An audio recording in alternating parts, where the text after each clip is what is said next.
안녕하세요. 통합과학을 가르치고 있는 강한길입니다. 저의 수업은 7월부터 시작해서 통합과학 첫 부분부터 진도를 나가고 있습니다. 제가 집필한 자세한 통합과학이라는 교재로 직접 수업을 하고 있습니다.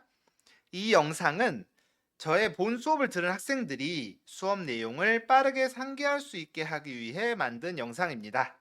지금부터 수업에 들어오셔도 앞에 수업은 영상으로 보실 수 있기 때문에 일주일에 3시간 지금부터라도 통합과학에 시간 투자하는 것을 추천드립니다. 통합과학의 기초부터 학생들이 알아야 하는 모든 내용을 알차게 설명해 드리겠습니다. 자, 통합과학은 처음에 우주의 기원에 대해서 심층적으로 다루면서 시작합니다. 그래서 첫 부분이 많이 어렵습니다. 한 번도 겪어보지 못한 세계에 대해서 배워야 되기 때문이죠. 하지만 할 수 있습니다. 시작해 볼게요. 처음에 우리 우주가 어떻게 시작되었는지 과학자들은 크게 두 부류로 나뉘어서 논쟁을 벌였습니다. 아인슈타인은 우주는 정지해 있다고 했고요. 르메트르와 프리드먼은 우주는 팽창하고 있다라고 했죠. 그러다가 허블이 외부 은하를 관측하면서 우주가 현재 팽창하고 있다라는 이론의 증거가 발견됩니다. 이 영상은 다시 자세하게 설명하는 영상은 아니니까 상기만 하고 넘어갈게요. 먼저 도플러 효과. 구급차가 저 멀리서 나에게 다가온다라고 하면 그때 그 소리가 어떻게 들리죠? 나한테 다가오면 소리가 커지는 건 너무 당연해요. 그런데 그게 문제가 아니라 소리가 점점 높아집니다. 일상생활에서의 기억을 잘 떠올려 보면 그랬었다라는 걸 기억할 수 있을 거예요. 소리가 높아진다라는 것은 그 소리의 진동수가 커지는 것이다라고 설명했었습니다. 반대로 이 구급차가 멀어진다면 소리는 낮아지고 그 소리의 진동수는 작아집니다.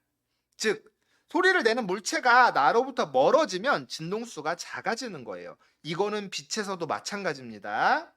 옆에 이 파동의 속력 관한 공식을 보시면요. 이거 설명했었고 외우라고도 했었죠. V 속력이고 F는 진동수였고 람다는 파장이었습니다. 그래서 속력은 진동수와 파장의 곱으로 나타낸다라고 했었고요.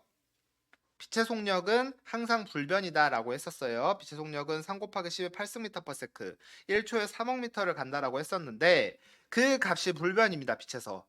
그렇다면 빛에서 진동수가 작아진다면 파장은 커지는 거구나. 우리가 이런 것들을 기억할 수 있고요. 빨간색 쪽이 파장이 길고 보라색 쪽이 파장이 짧다라고 했었습니다. 이 내용들은 수업 시간에 자세하게 설명을 했었고요. 레드 롱으로 외우라고 했었습니다. 빨간색 쪽이 파장이 길어요. 자, 그렇다면 이런 내용들을 우리가 종합을 해보면요. 방금 전에 도플러 효과에 의해서 빛을 내는 물체가 나로부터 멀어진다면 그 물체가 내는 빛의 진동수는 작아질 것이고 파장은 길어질 것이다라고 했는데요. 파장이 길어진다라는 소리는 빨간색 쪽으로 간다라는 소리다라고 이야기를 했었죠. 그런데 실제로 대부분의 허블이 관측한 외부 은하의 스펙트럼에서 이런 현상이 나타났다고 합니다. 외부 은하에서 온 빛의 파장이 길어져서 스펙트럼에서 흡수선이 붉은색 쪽으로 이동을 했다는 거예요. 우리는 이거를 적색 편의 현상이라고 하기로 했고요. 이게 바로 외부 은하가 우리로부터 멀어지고 있다는, 즉 우주가 팽창하고 있다는 결정적인 증거가 되었습니다. 이 내용들 선생님이 수업 시간에 굉장히 길게 자세하게 설명을 했었는데 혹시 지금 이 내용을 들으면서 잘 기억이 안 난다, 잘 이해가 안 간다 하는 친구들은 수업 영상들을 다시 돌려보면서 복습을 하기 바랍니다. 그래서 우주가 팽창하고 있다는 가설은 받아들여졌습니다. 그런데 그 안에서 또 두 부류로 나뉘어서 논의가 계속됐어요. 빅뱅 우주론과 정상 우주론으로 나뉜 겁니다. 이 둘의 차이에 대해서도 수업 시간에 자세히 봤는데 우리는 여기서 이렇게 딱 표 하나로 정리만 해보도록 하겠습니다. 먼저 주장한 과학자는 빅뱅 우주론은 가모프가 주장을 했고요. 정상 우주론은 호일이 주장을 했습니다. 쌤이 음식을 정상으로 보관하려면 호일로 싸야 한다라고 말하면서까지 이론과 과학자의 이름을 매칭시켜서 설명을 했기 때문에 우리 잘 기억을 하고 계셔야 돼요. 그런데 여기에서 명심해야 될 부분이 있어요. 우주의 크기는요, 빅뱅 우주론도 정상 우주론도 지금 현재 팽창하고 있다라고 주장을 하고 있는 겁니다. 우리 정상 우주론이 이름만 보면 우주가 팽창하지 않고 정상적으로 정지해 있는 것 같은 느낌을 받을 수도 있어서 여기서 좀 헷갈려하는 친구들이 있어요. 그런데 정상 우주론도 우주가 팽창한다고 말하는 가설 중에 하나입니다. 이거 꼭 헷갈리지 않게 주의하세요. 우주의 질량, 여기서부터 이제 두 이론이 차이가 나는데요. 빅뱅 우주론은 우주의 질량은 일정하다. 정상 우주론은 우주의 질량은 증가한다라고 했습니다. 그래서 여기에서 쌤이 초등학교 때부터 배웠던 공식을 언급하면서 이야기를 했었죠. 밀도는 부피분의 질량, 아이스크림 공식으로 얘기를 했었고요. 그래서 이 얘기를 보면은 빅뱅 우주론에서는 우주의 밀도는 감소한다. 정상 우주론에서는 우주의 밀도는 일정하다라고 주장을 하고 있는 것이었고요. 온도도 마찬가지입니다. 우주의 온도는 빅뱅 우주론은 감소한다라고 했고요. 정상 우주론은 일정하다라고 주장을 하는 것이었습니다. 우리 이거 잘 기억을 하시고요. 그래서 우주 초기 원소로 넘어가면요. 우리가 지구과학 내용을 잘 배우다가 갑자기 화학에 관련된 내용들이 여러 개가 나왔습니다. 한번 살펴볼게요.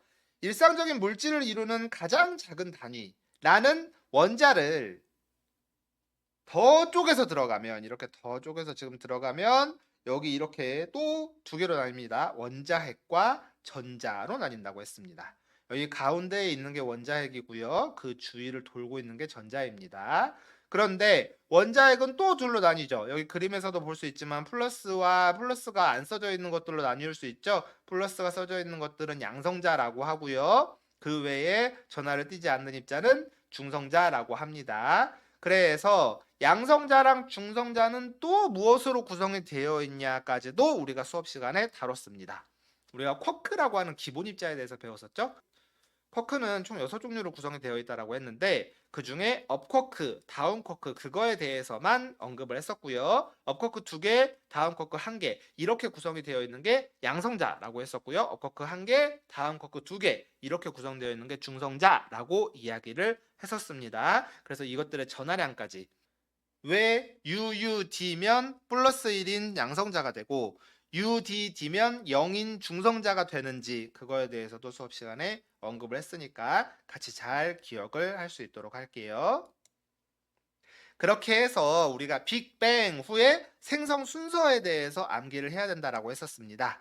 지금으로부터 약 138억 년 전에 우주가 빅뱅에서 탄생을 했어요. 그래서 거기에서 쿼크, 전자 이런 아이들이 생성이 됐었고요. 이거를 기본 입자라고 했었습니다. 그런데 이 쿼크들 중에서 업쿼크, 다운쿼크들이 일정한 개수비를 가지고 합쳐지면 그게 양성자가 됐었고 다른 비율로는 중성자가 됐었습니다. 그렇게 해서 양성자, 중성자가 생성이 되고요. 빅뱅 후에 약 3분 뒤에 이때의 온도는 약 15 켈빈이라고 했고요. 시간과 온도를 둘 다 기억을 해야 된다고 했습니다. 그래서 빅뱅 후에 약 3분이 되는 시점에 헬륨 원자핵이 탄생했다라는 사실을 기억을 하고 있어야 한다라고 했습니다. 그리고 빅뱅 후에 약 38만 년 후 이때는 온도가 약 3000 켈빈까지 떨어졌죠.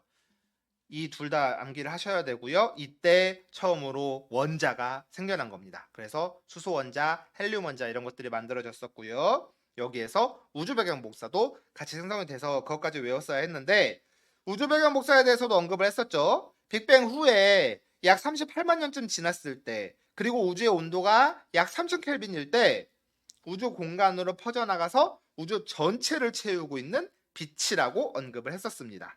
가모프, 윌슨이 펜지어스 이렇게 과학자의 이름도 언급을 했었는데요. 가모프가 빅뱅 우주론을 주장하면서 이런 빛이 있지 않을까라고 예측을 했었는데 그 빛이 우주 배경 복사고요. 그것을 윌슨과 펜지어스가 발견을 했었다라고 해가지고 과학자의 이름까지 같이 언급을 하면서 암기할 것을 말씀을 드렸었습니다. 그래서 결론적으로는 이런 우주 배경 복사 또는 수소와 헬륨의 질량비가 3대 1이다. 이런 것들이 바로 빅뱅 우주론의 증거다. 이런 것들을 하면서 우리가 수업을 진행을 했었고요. 기타 자세한 내용들은 수업 시간에 언급을 했기 때문에 복습을 잘 하시고요. 지금은 큰 줄기만 빠르게 상기를 했으니까 이해가 안 가는 부분이 있으면 원래 영상을 다시 공부를 하면서 잘 암기를 할 수 있기 바랍니다. 이번 주 중에 이 뒷부분 상기 영상을 들고 다시 찾아오도록 하겠습니다. 쌤이 우리 수강생들 공부에 도움되라고 이렇게 PPT를 만들어서 따로 영상을 찍어서 올리는 만큼 열심히 잘 공부했으면 좋겠습니다. 오늘은 여기까지 할게요. 감사합니다.